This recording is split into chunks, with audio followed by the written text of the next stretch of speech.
So, I'm having a chat with Joe of Pridelands. How are you? Good, man. How you doing? Not too bad, thanks so much. So firstly, the track of yours that we've been playing most recently is called Antipathy. What can you tell us about the track?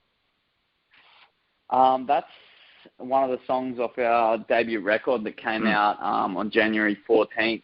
I reckon it's probably the angriest song on the record, I would say. Quite a few emotions in it, and we're keen to have a big heavy one, which we pulled off with it.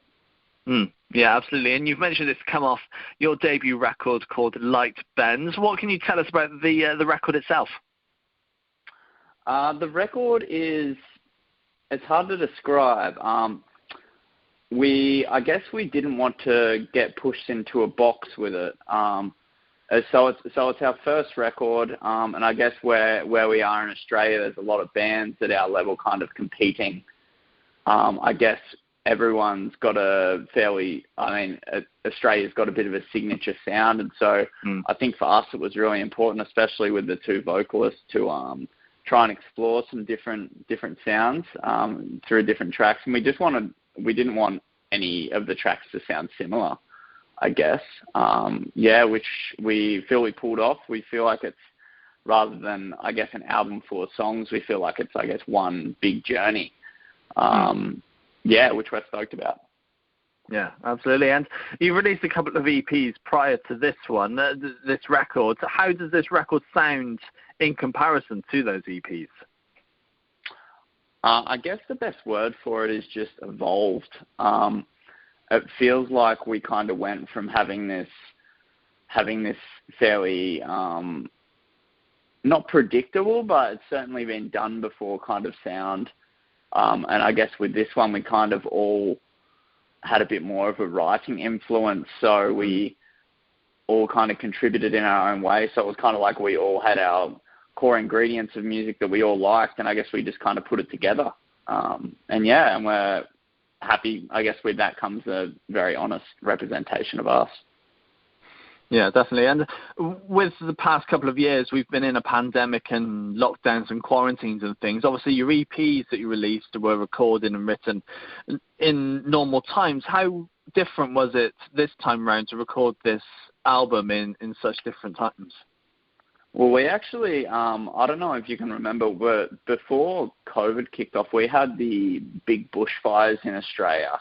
And that was actually when we were recording through that. So that was summer of 2019, I think. And so we've been sitting on this record for a long time. We went kind of straight into the start of COVID, and I guess that's where we finished the record off from our bedrooms. And I guess we had the choice to either put it out during a time when we couldn't really play, or we could just sit on it for a while. And glad we took that route. We certainly weren't in a rush to put it out. We kind of were fairly proud of what it was, and I guess we kind of knew its worth. So we had nothing to pushing us to get it out, I guess, which we're pretty fortunate for. Yeah, definitely. And with so much time then between having written this record and now, I'm sure you must have started work on record number 2. Yeah, I reckon we started work on record 2 before we finished record 1. There were definitely a few songs that were, even going into writing record 1, there were a couple of songs there that we were like, we don't think that we're ready for it yet. There were a couple of really cool ideas that we're going to explore. But there was definitely a couple of tracks there already, which was kind of cool to go straight from that into, I guess, the next one. Yeah, definitely, and that's great to hear. And you touched on touring. You've got some dates in Australia coming up, but I'm sure touring has been kind of the same over the last couple of years for you because you're in Australia. Yeah, I mean, I guess it's because it's so, I guess, distance from everywhere else. It feels like and I guess it goes back to what I was saying about we're all kind of competing in such a small place, all these bands. And so most of the tours we've done, we've hit the 6 dates, the same 6 locations over and over again.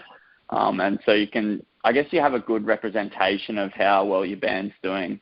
And you can kind of see it growing, like each time you come back to the place. There's only a handful of venues at each of the cities. So yeah, you kind of have to, I guess with each time you go back, the aim is to level up the venue. But yeah, I'm sure it's a similar thing over where you are as well. Yeah, for sure. Yeah, definitely. It's getting busier over here as well now, and I'm sure you can't wait to be over here and playing. Yeah. I mean, yeah, we signed with Avocado Bookings, which we were lucky enough to do. And yeah, we just got to work out some, I guess, available times that we can get over there. Yeah, it's pretty important to us to get this record beyond Australian shores for sure. So have you got plans in place at the moment to venture overseas, or where are you at with booking these gigs? I feel like every Australian, all of our Australian friends that have tried to get overseas in the last couple of years, there's only been a couple that have made it through the gates because of COVID.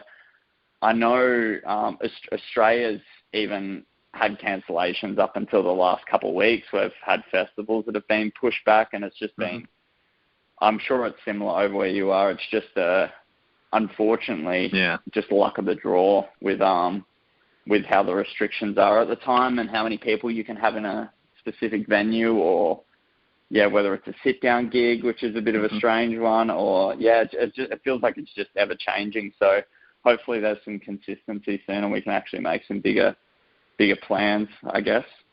Yeah, no, definitely. In a couple of months' time, we'll be starting festival season. Do you think festivals might be on the cards over here in Europe? Would love to. Would absolutely love to. Yeah, it's just one of those things that just got to wait it out and kind of see. We're keen to get this campaign as busy as it can be. Yeah. And we're very lucky to have our overseas team, both at Avocado. We got Sequel booking us in the US, and then we've also got Sharp Tone, which are amazing on the record label front. So just need to all work together and try and get us over there. That's a priority for us. Yeah, absolutely. Well, Joe, it's been a pleasure having a chat with you. No worries. Yeah, thank you, man. Appreciate it.